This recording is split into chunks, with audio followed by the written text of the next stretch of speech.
See, you can be friends again. That's very good. You don't have to say bye forever. Yes, that's a good idea. So, okay.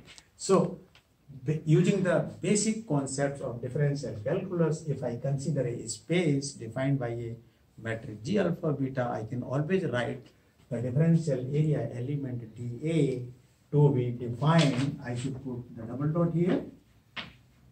I'm half German.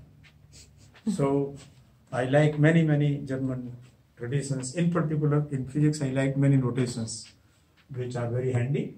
If I put this, then it is defined by this.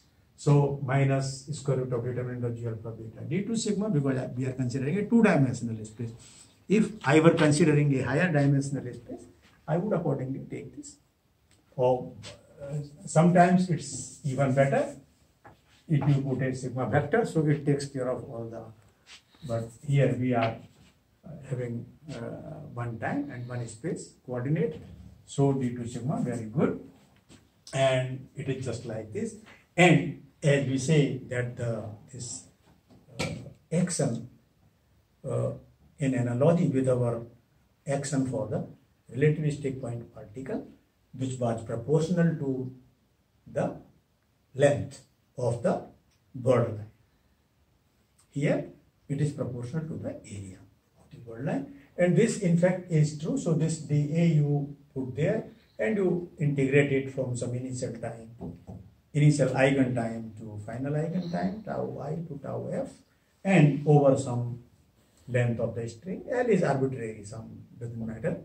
So you can integrate it out and you can write this. And this in fact is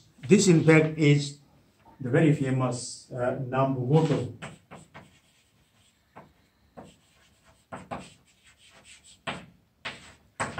Nambu-Goto action.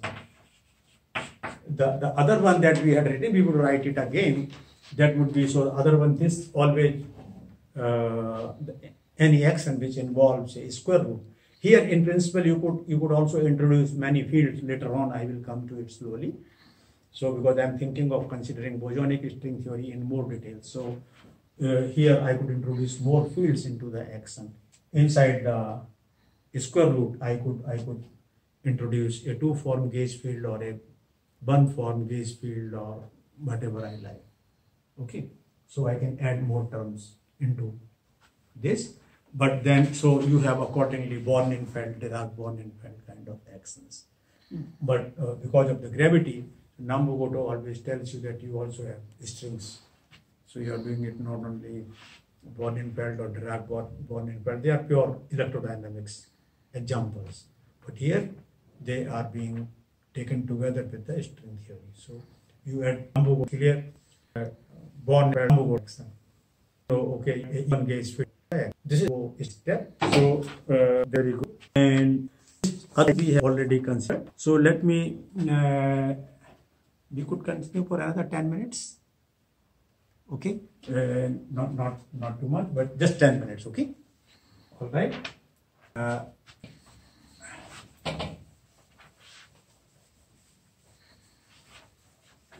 So one of them would be this. And one could also write as equal to some L d2 sigma. And here I would write this L as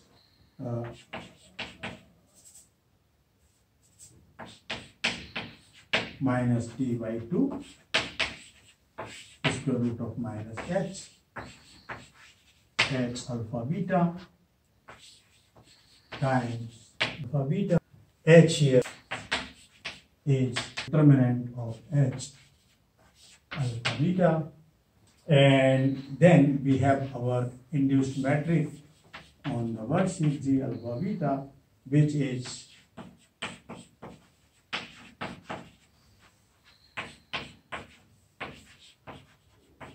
eta mu nu, or to be more general, we give it a new name, capital gamma mu nu, where we define that, okay, capital gamma mu nu is always a function of x nu, which includes gravity, And the other case is that this is equal to eta mu nu, which is fixed or flat space time. Flat space time.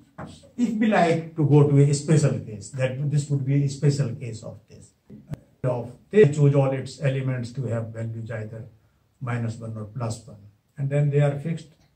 Okay, so we'll see, but we leave the margin that in principle or in the same notations, if you like to call it eta mu nu, no problem. This could be a function of x or x mu, or it could describe a flat space. It depends the way you choose it. It's your choice. Okay, when you need to go to more general cases, you make it a function of x mu. When you want to have a particular case, okay, I keep my set, then you choose it to be flat. This del alpha x mu, del x nu, and eta mu nu. And now, so this is actually the Polyakov action for the, and you might recollect that we had a similar or the same term. Then we tried to construct it from the generalization of our real scalar field theory, because here these fields x mu, they are going to describe real scalar fields. They are going to describe massless scalar fields. So they are just different scalar fields, but we have given them the dimension of length. That is the only difference. There, my original phi had 0 dimensions, length dimensions. So it was describing 0-dimensional bosons. Okay, so far we are talking only about bosonic string theory.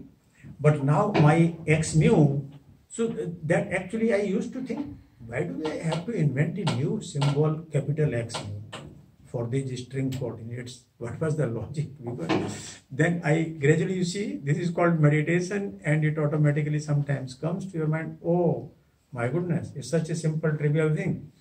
We want the boson fields to be one-dimensional boson fields, and that could be the logic. Or the theory. So boson fields are one-dimensional objects.